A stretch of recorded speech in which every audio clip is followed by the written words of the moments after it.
dice Dios. Bueno, hoy no era el día del proyector. Amén, amén.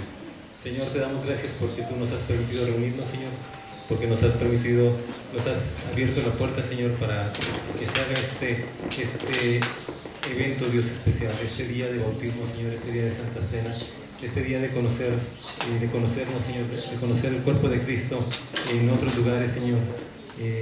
Gracias, Dios, porque tú estás edificando tu iglesia, Señor. Tú estás engrandeciendo tu reino, Señor. Lo estás extendiendo. Gracias en el nombre de Jesús. Gracias, Señor. Amén. Bueno, hermanos, hoy quiero hablarles un poco sobre cómo estamos antes de la Santa Cena y también cómo queremos estar después de la Santa Cena. Y quisiera comenzar diciendo tres cosas, dando tres pensamientos acerca de esto. El primero es un versículo que se menciona en la mañana. Gracias. El primero es un versículo que se mencionó en la mañana, que es Juan 3:16, y dice: porque de tal manera amó Dios al mundo que ha dado a su Hijo unigénito, para que todo aquel que en Él cree no se pierda, sino más tenga vida eterna. Exactamente, hermanos. Y entonces, en ese versículo, una de las cosas que se menciona es la vida eterna. Y entramos a la vida eterna por el perdón de Dios, porque Dios nos perdona, porque Dios nos recibe, nos hace entrar en su familia, nos hace hijos de Dios, nos acepta, y entonces Él nos da la vida eterna. Y ese es un pensamiento que nosotros tenemos muy claro, es parte de la enseñanza de la iglesia, la salvación, hermanos, la salvación, el perdón. Gracias a Dios por eso. Sin embargo, nosotros a veces nos quedamos ahí y nos olvidamos de que para ser perdonados nosotros, Cristo tuvo que ser castigado. Si ustedes ven la Biblia en el Salmo 85, versículo 10, tú lees el Salmo 85, te das cuenta cómo es un salmo que está hablando acerca de restauración, de restitución, de otra vez Dios encontrarse con su pueblo y traerlo y levantarlo, de perdonarlo, de salvarlo. Y en el versículo 10, Salmo 85, versículo 10, dice: la misericordia y la justicia se besaron. En otra versión, en la versión Nueva Internacional, dice: el amor y la verdad se encontrarán. Y ahí está diciendo ahí nos da el contexto de cómo el salmista está diciendo: viene un día donde el amor y la verdad se van a encontrar. La misericordia de Dios y la justicia de Dios van a juntarse, se van a encontrar y se van a abrazar. Y el salmista está diciendo dos cosas que son diferentes. Uno, la misericordia de Dios, el amor de Dios, el anhelo, el deseo del Padre de restaurar a sus hijos, de perdonarnos, de sacarnos de las redes del pecado, de sacarnos de la esclavitud del pecado. El amor de Dios, la misericordia de Dios. Pero por otra parte, la justicia de Dios, que trae el justo juicio sobre la maldad de este mundo. Y tú puedes pensar en alguien que te ha hecho daño, tú puedes pensar en las personas que están secuestrando, las personas que están haciendo violencia en nuestro México. Tú puedes pensar en las personas que están haciendo la guerra y están matando gente inocente y gente que no la debe, y cómo se está viendo toda la maldad incrementándose en este mundo, y el Padre estableciendo justicia, trayendo justicia, y el Padre teniendo que hacer el justo pago por la maldad. Entonces, por una tienes esta cosa que es dos conceptos: el amor del Padre, y por otra parte la justicia de Dios, la justicia de Dios. Pero dice: se encontrarán, se besarán, se abrazarán, esos dos conceptos. ¿Y sabes cómo pudo ser? Porque Cristo fue castigado por mis pecados, porque Cristo fue herido por mi maldad. Entonces, nosotros a veces estamos recordando el perdón de Dios y viviendo el perdón de Dios, y gracias por tu perdón, Señor, y gracias por tu perdón. Pero debemos también ser conscientes cómo eso costó que Cristo fuera herido por nuestros pecados. Y dice Isaías 53:5, ¿cómo dice? Él fue herido, Él fue traspasado por nuestras rebeliones. herido por nuestros pecados, el castigo de nuestra paz fue sobre Él, y por su llaga nosotros fuimos curados.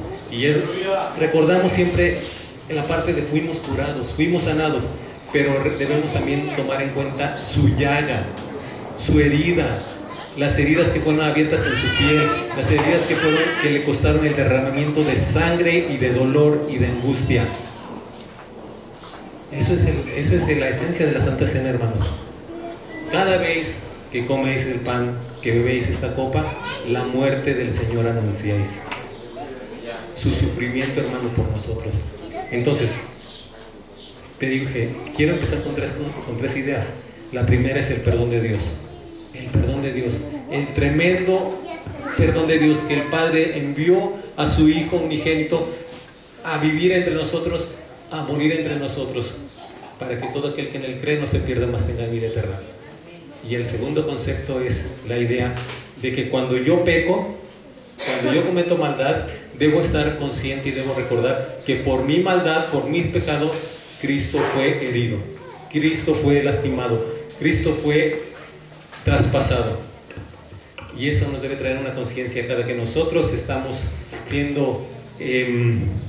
tomando la decisión de pecar, de no pecar, de seguir en la maldad, de seguir en el camino de lo malo.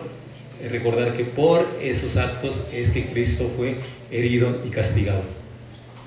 Amén. Amén.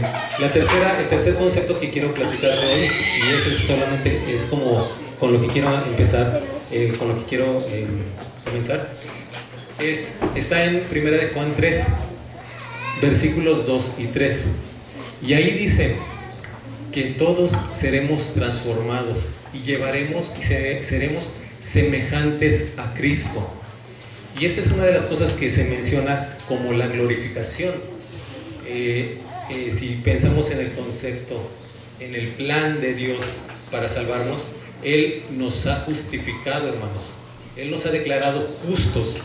Y esto es una sentencia judicial, hermano, emitida en un tribunal, donde Dios como juez declara: eres justo. Eres justo. Ajá. ¿Por qué? Porque Cristo fue herido por mí. Ajá.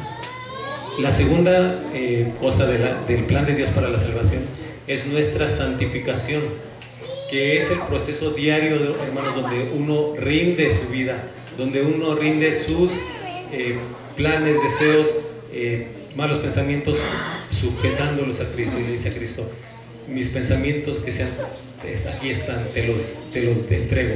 Ajá. Y entonces dejando que Él nos llene con su palabra, el proceso de santificación. Pero viene la tercera cosa, que es la glorificación, y dice que un día nosotros seremos arrebatados y seremos transformados en el aire y le recibiremos y estaremos con Él. Y dice 1 de Juan 3, versículos 2 al 3, que le veremos frente a frente, estaremos en su presencia, en la presencia de Cristo, y seremos semejantes a Él. Estaremos transformados con una naturaleza, llevando su naturaleza. Y dice: y todo el que tiene esta esperanza se purifica a sí mismo. Y es un proceso de decisión personal donde tú decides purificarte, hermano, donde tú decides entregarle a Dios. Y eso en acciones prácticas se traduce en: tengo este problema, tengo el problema con el alcohol, o tengo problema con la pornografía, o tengo problema con decir palabras que no puedo decir en la iglesia porque nada más las digo allá afuera. Y entonces tú decides purificarte a ti mismo. Y entonces vienes y hablas con el pastor y le dices: pastor, mire, fíjese que me salen unas palabrotas. Bueno, yo y quiero ser sincero, porque yo no es que me espante.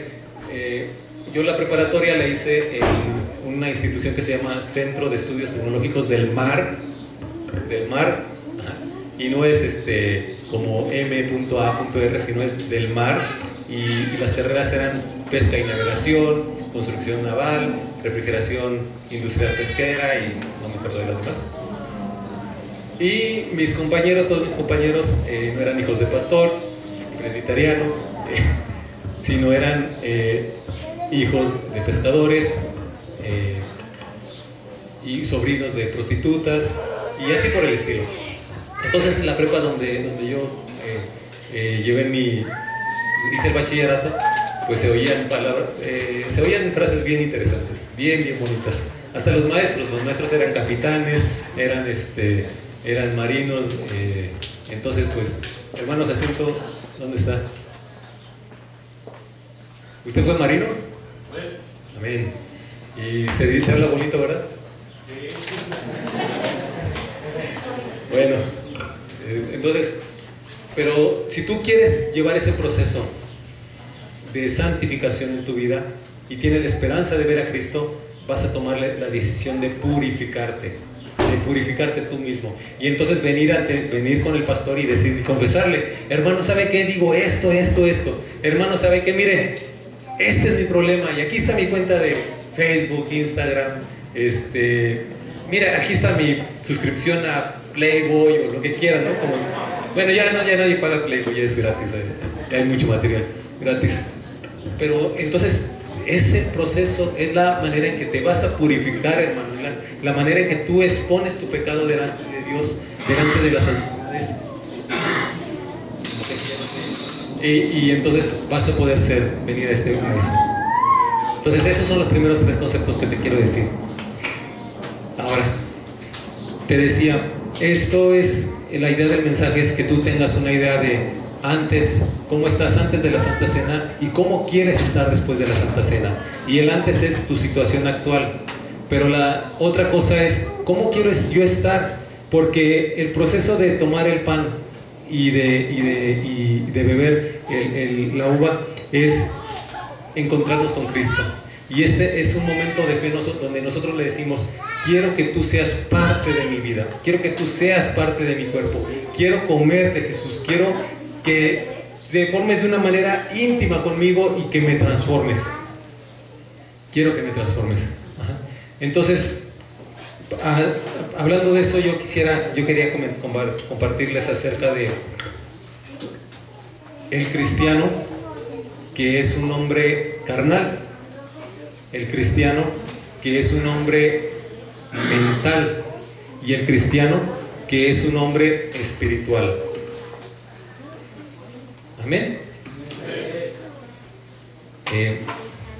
¿Quién está ahorita luchando por mantener los ojos abiertos, el cuello derecho? Bueno, todos esos son carnales. No, hermano, no, simplemente es el efecto de la deliciosa comida que nos proporcionaron. ¿Quién le gustó la comida? Amén. Estuvo deliciosa. Amén. Bueno, voy a darles algunos versículos acerca de esto.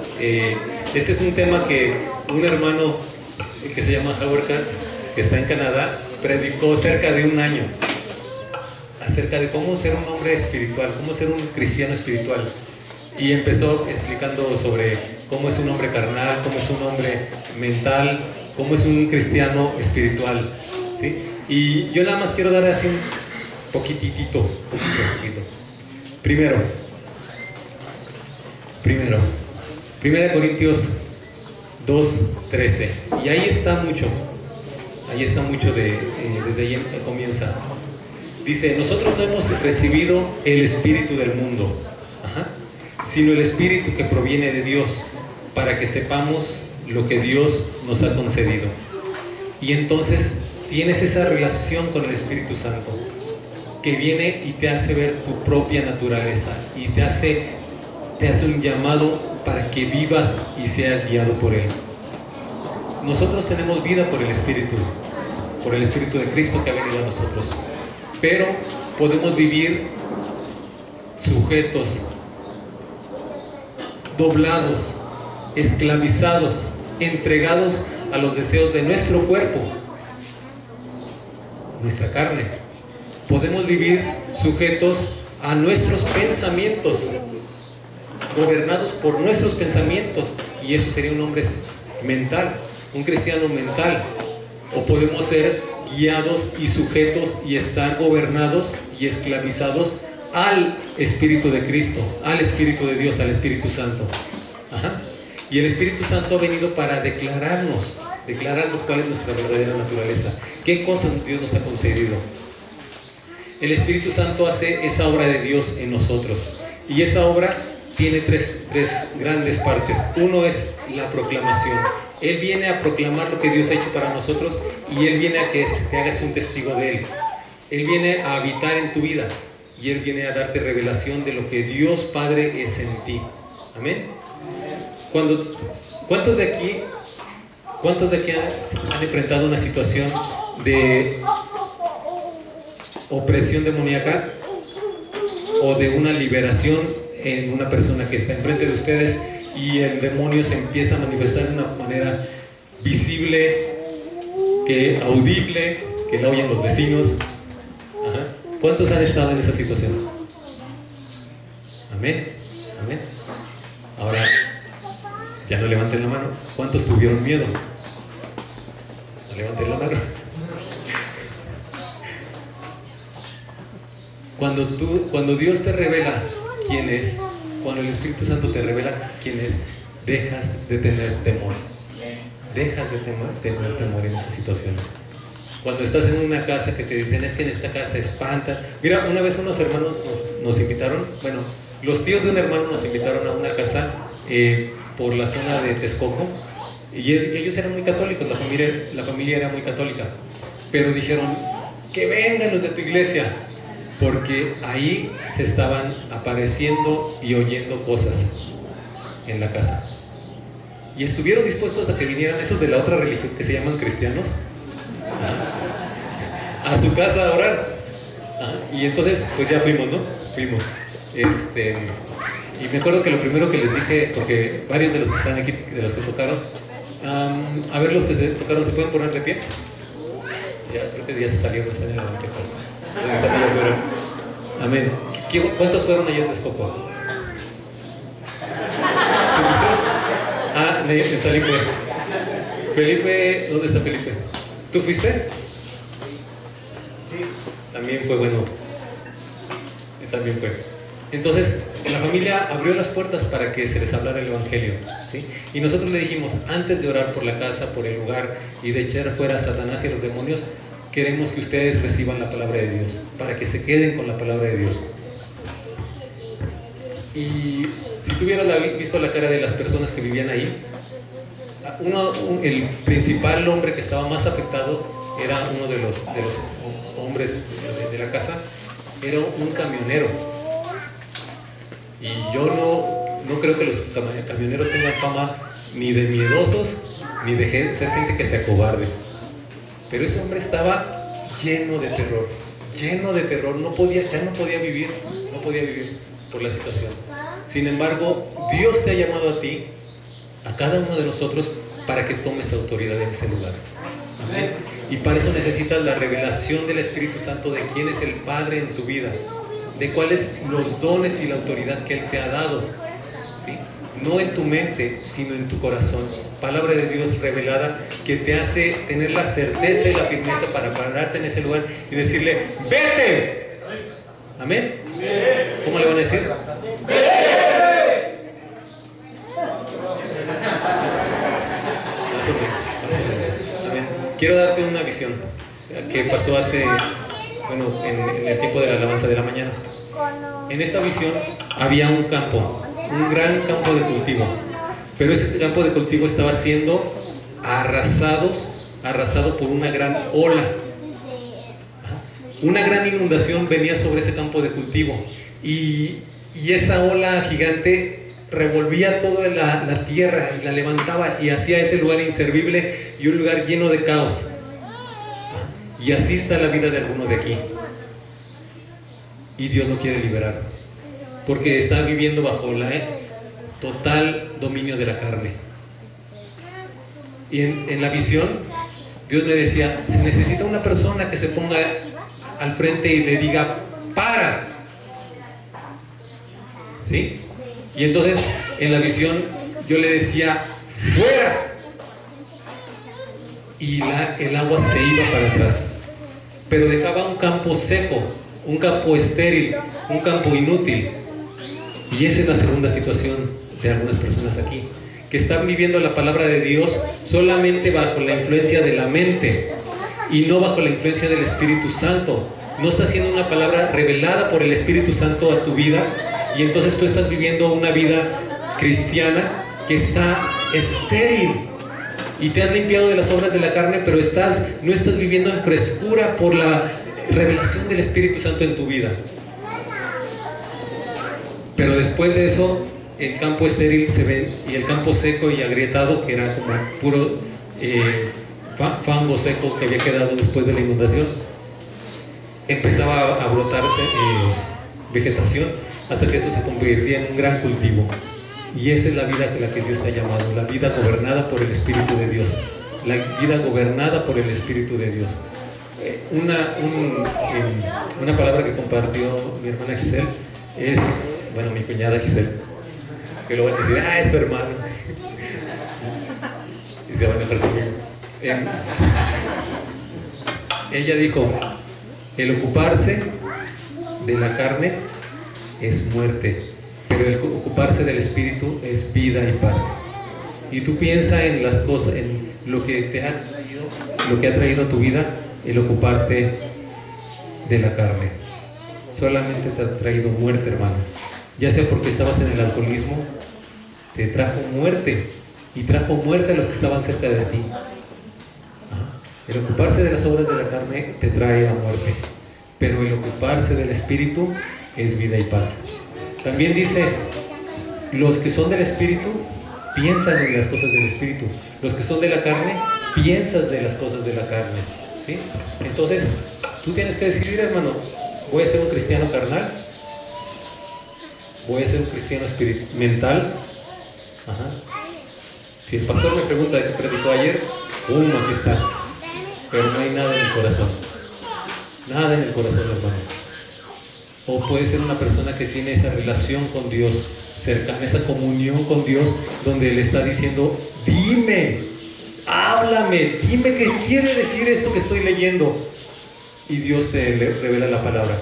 Y entonces tú estás leyendo la Biblia, y la Biblia cobra vida y se convierte en cosas que tú puedes usar, hermano, usar para tu vida. ¿Cuántos se saben el Salmo 23? ¿No? Voy a cerrar los ojos para no juzgar a nadie, que si no mi carne me va a decir, mira, ese no se lo sabe, y es de tu iglesia. Ya vi que no lo levantó. No, ¿cómo dice? ¿Cómo empieza diciendo? Jehová es mi pastor. Hasta ahí. Esa primera versículo, ¿cómo batallamos en nuestra vida? Porque nos afanamos, porque nos preocupamos, porque nos angustiamos. Pero dice, nada me faltará. Uy, hermano, es que no conocen cuánto me pagan. Es que no sabe que yo estoy por honorarios. Es que no sabe que yo no tengo la planta. Es que no sabe que yo no estudié.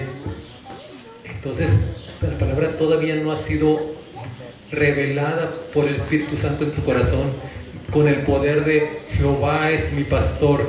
Nada me faltará, hermano. Fíjate, esa tan sencilla frase, nada me faltará. ¿Cómo voy a estudiar? No tengo opciones, no tengo ninguna manera. Mi familia no me puede mandar a estudiar, no puede mandarme a la escuela. Jehová es mi pastor, nada me faltará. ¿Cuánto necesitamos que el Espíritu Santo venga y habite en nosotros? ¿Cuánto necesitamos que el Espíritu Santo venga y te revele su palabra en tu corazón y la ponga como un sello? Amén. Para que eso sea carne en tu vida y para que tú puedas venir y decirle, Señor, tu promesa dice, tú eres mi pastor, nada me faltará. ¿Acaso tenemos un mal pastor? No, pues la mente va a decir, claro que no. Él es un Dios bueno. Pero esa es la mente, hermano. Tiene que venir el Espíritu a revelártelo en tu corazón. Amén.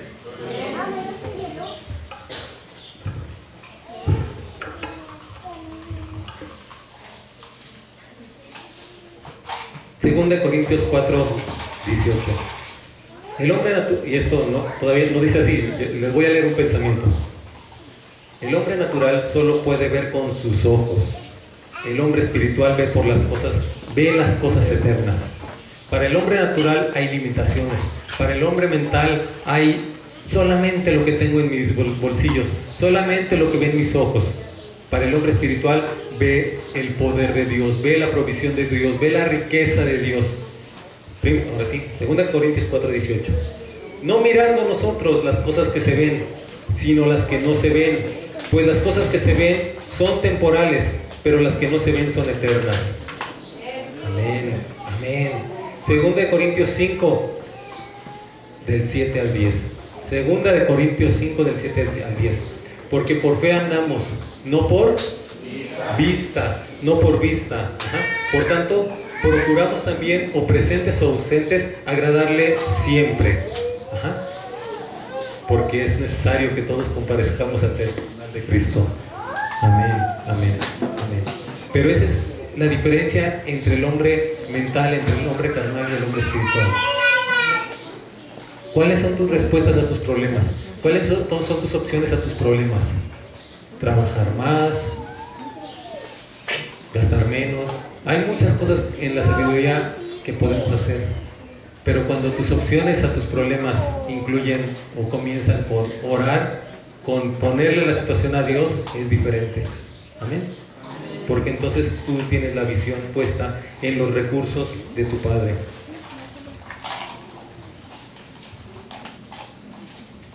Les voy a dar algunas características del hombre carnal y del hombre espiritual, porque es lo que tengo a continuación. Y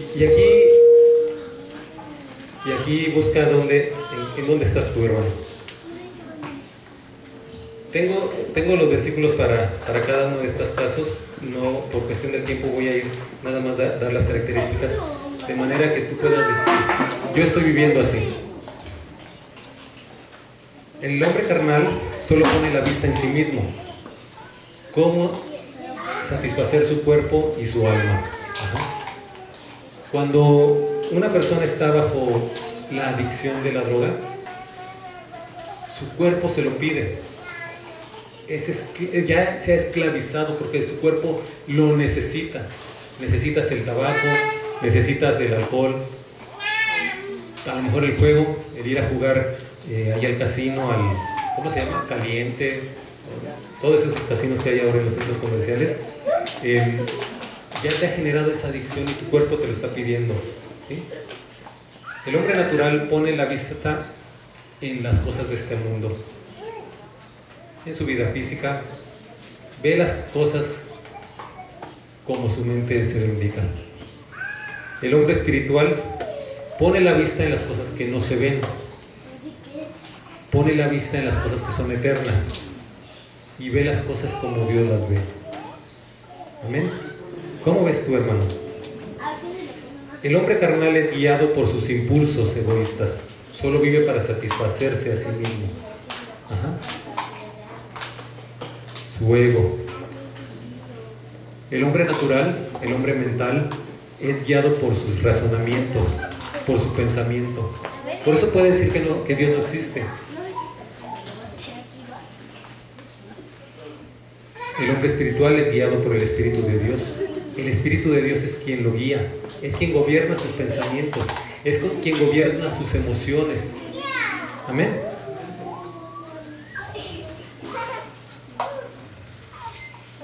El hombre carnal es egoísta, solamente vive para satisfacerse. El hombre mental es autosacrificado. Es autosacrificado. Puede posponer la satisfacción personal con tal de lograr un fin. Ese es el hombre natural. El hombre natural, el hombre mental, no vive gobernado por sus pasiones. Tengo dinero, me lo voy a gastar ahorita. El hombre mental puede decir, no, voy a ahorrar, voy a limitarme ahorita. No voy a ir a ver la premier de Avengers. La voy a ver cuando ya esté en Netflix. Gratis. Ese es el hombre natural. Se puede aguantar, puede sujetar su cuerpo, sujetar lo que él quiere, con tal de obtener algo. ¿Sí? Pero ¿cómo es el hombre espiritual? Él vive para darle gloria a Dios. El hombre espiritual vive para darle gloria a Dios. Y hace sacrificios, pero su fin es darle la gloria a Dios, hermano. ¿Sí? Entonces hay diferentes motivaciones. El hombre carnal está motivado por él mismo, por su carne. El hombre mental está motivado por lo que quiere alcanzar. Y el hombre espiritual está motivado por lo que Dios quiere hacer en su vida. Entonces, ¿por qué ayunas, hermano? Bueno, el carnal dice, pues yo ni siquiera ayuno, pues ¿cómo? ¿Qué pasa? Pues ¿cómo, no? Ajá. Y podemos encontrar muchas justificaciones para no ayunar. Estoy muy flaco, estoy muy gordo, si ayuno, la insulina se me va a subir y voy a ponerme más gordo, como quieras, ¿no? Pero ¿cuál es tu motivación? ¿Cuál es tu motivación, hermano? El hombre carnal es impulsivo. El hombre mental es autocontrolado. Se controla. Mi esposa a veces me dice, bueno, seguido me dice, muchas veces me dice que soy bien frío, bien calculador. Yo creo que una vez pasó una víbora junto a mí, me tocó, ¿y qué creen que pasó? Le dio escalofríos a la pobre víbora. Dijo, ¡ay! El hombre mental es autocontrolado, hermano. El cristiano espiritual no es autocontrolado, es controlado por Dios. Es controlado por Dios. Amén.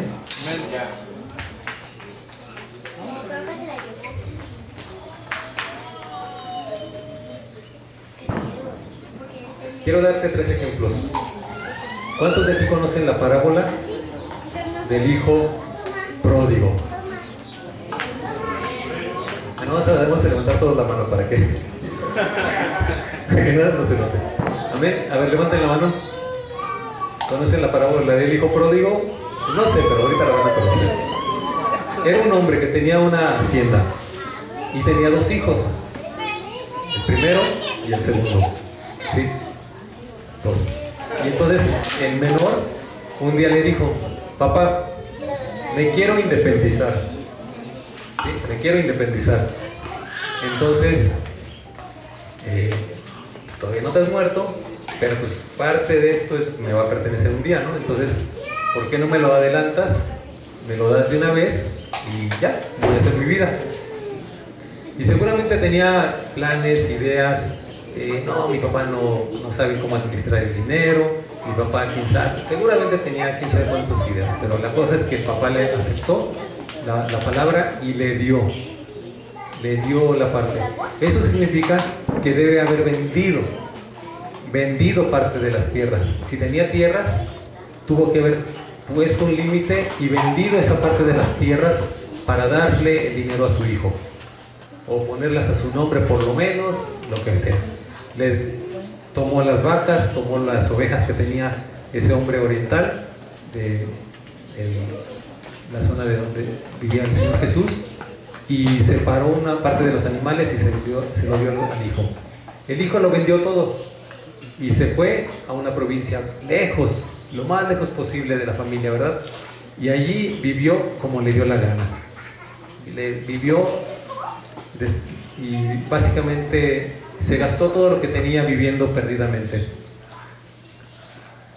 Ese es un ejemplo de una vida carnal, una vida que solo vive para satisfacerse, que solo vive para él. En su vida solamente está él y lo que las demás personas le puedan dar, lo que él pueda recibir para satisfacer sus deseos y su vida. Hasta ahí bien, ¿verdad? El otro hijo era un hijo trabajador, aplicado, buen estudiante y todo eso, Y él siguió con su papá, y cuidaba todo lo que él tenía, porque decía, un día todo esto va a ser mío y tengo que cuidar y todo eso. Pues resulta que creen que un día regresó el chamaco, regresó el hijo menor. Ajá. Y el papá le dio tanto gusto que su hijo venía, y además venía arrepentido de haber vivido esa vida. Dios lo había alcanzado, se le había revelado en aquel lugar y le había mostrado cómo había ofendido al Padre Celestial, cómo ese hijo menor había ofendido a Dios y a su familia. Y entonces el hijo venía con esa revelación, arrepentido ante el Padre, ante su papá, y llegó y se postró y le dijo, ya no soy digno de ser llamado tu hijo, he pecado contra el cielo y contra ti.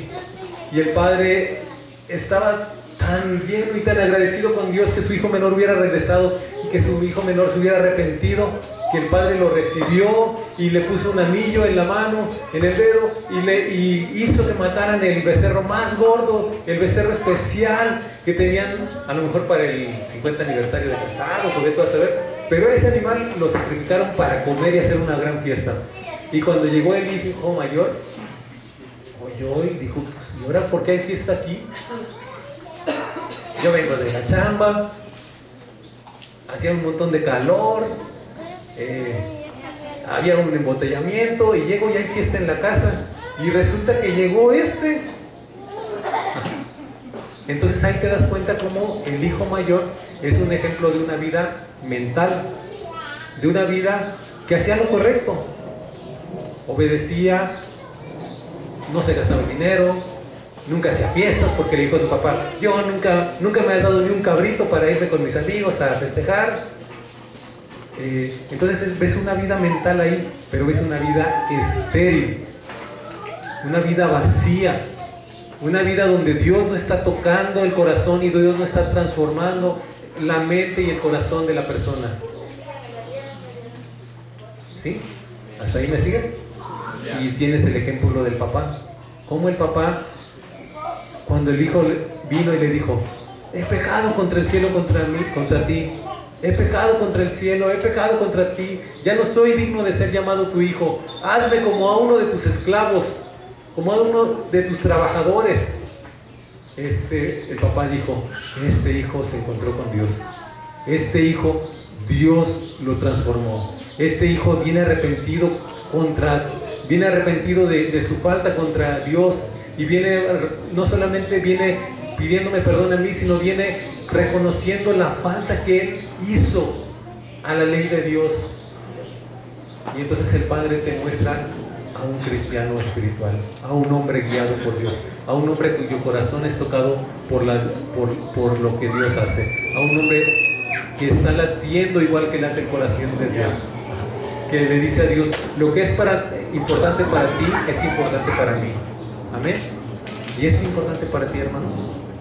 ¿Es importante para ti? Amén.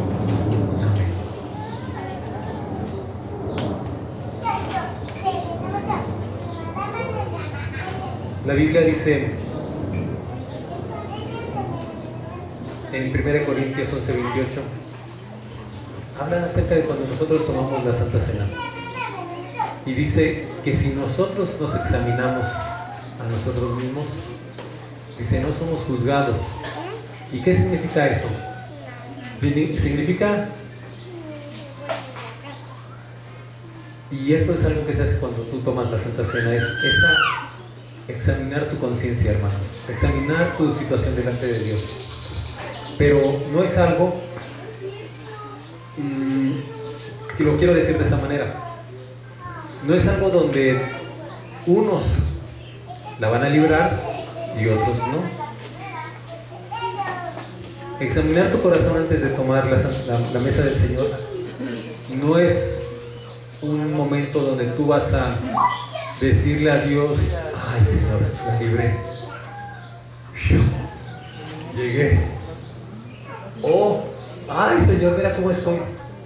Realmente delante de Dios todos estamos faltos, todos estamos imperfectos, manchados, poquito más, poquito menos, pero es lo mismo delante de Dios. y es simplemente el momento en el que nosotros debemos venir a la mesa del Señor y decirle: Señor, he pecado, Señor, tengo estas debilidades, Señor, me falta, te necesito, vengo a ti y vengo a tomar de tu mesa, porque sé que tú eres el que me va a fortalecer, el que me va a dar la gracia, el que va a cambiar mi corazón para caminar contigo. Amén. Entonces, vamos a pasar, hermanos, a lo siguiente. El Señor toque tu corazón y